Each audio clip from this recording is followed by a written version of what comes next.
Good night, everybody. I just got this microcolor computer, complete with memory extension for only 15 bucks. I'm doing here just a simple basic test, running the very same program on both at the same time to see which one finishes first.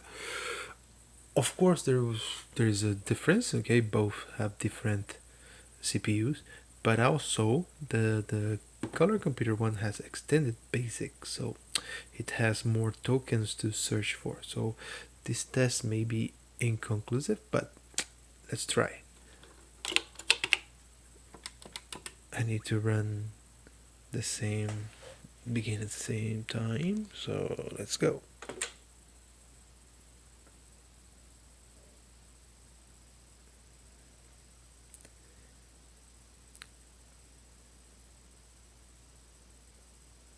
Yeah, the microcolor finishes first.